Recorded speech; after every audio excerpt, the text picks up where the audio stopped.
जय मल्हार.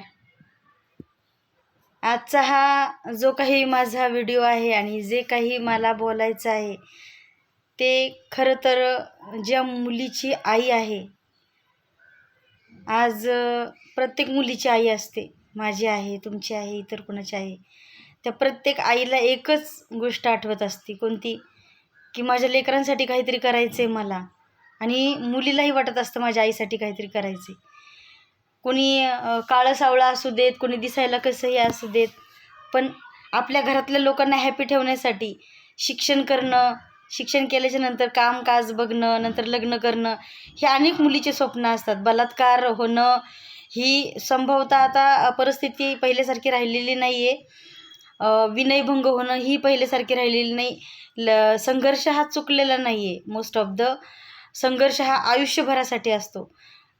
सगळ्यांना एकच सांगायचं आहे की आजकाल दारूचं प्रमाण जे काही आहे तर ते जास्त वाढलेलं आहे. मुलं पितात, मुली पितात, ज्येष्ठ जे नागरिक आहेत ते पण पितात.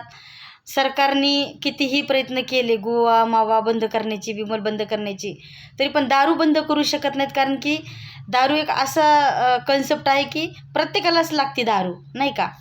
काम केलं की ड्रिंक केल्याशिवाय मी काम करू शकत नाही, असे बी काही पर्याय झालेले आहेत. आणि घरामधले बी काही लोकांना दारू लागते सारखी कंटिन्युअसली. तर मला म्हणायचं आहे की पिऊन बुद्धिभ्रष्ट होऊ देऊ नका प्लीज.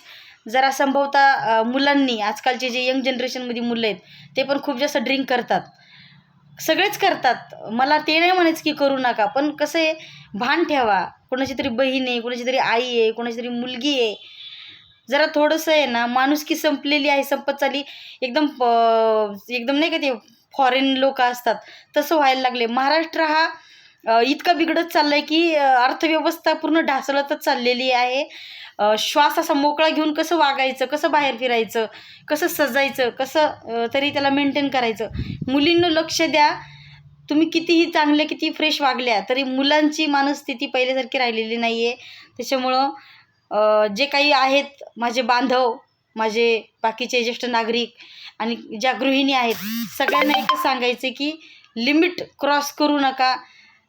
जे काय आहे लिमिटमध्ये राहावा. जरा ठेवा, जरा व्यवस्थित, जरा भारताची जरा संस्कृती जरा जागृत. कारण की कसं आहे, परमेश्वराला दिसत नाही, परमेश्वर डोळे बंद करून बसले असं समजू नका. आपल्या कर्मामध्ये परमेश्वर आहे.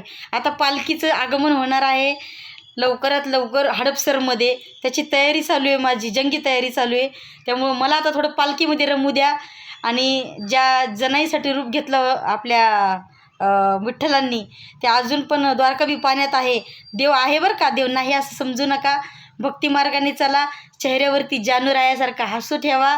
आणि जानूराया आज तुम्हाला काय बोलते, अरे काय म्हणतात, नीयत तेरी साफ है तो किस्मत तेरी दासी है, कर्म तेरे अच्छे तो घर में मुतरा काशी है, लेने को हरिनाम करने को अन्नदान, तरणे को लिंता डुबणे को अभिमान.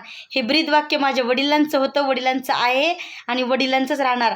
बाप शांत होता, पण वादळ ग्रुपची मॅडम बोलतीये तुम्हाला. कारण की जानू मल्हार फाउंडेशन हे वादळ आहे. आणि ह्या मल्हार पाटील विश्वामध्ये तुम्ही सगळ्यांनी माझ्यासारखंच एकमेकांवर प्रेम करावं, इतकीच माझी इच्छा आहे. पण प्रेमाने जगा, प्रेमाने जिंका. कोणीही कोणाचा विरोध करू नका, कोणीही कोणाला नराधमाप्रमाणे लुचू नका. सगळ्यांनी जीवाला जीव द्या. जय मल्हार, जय मल्हार, जय मल्हार. श्री स्वामी समर्थ.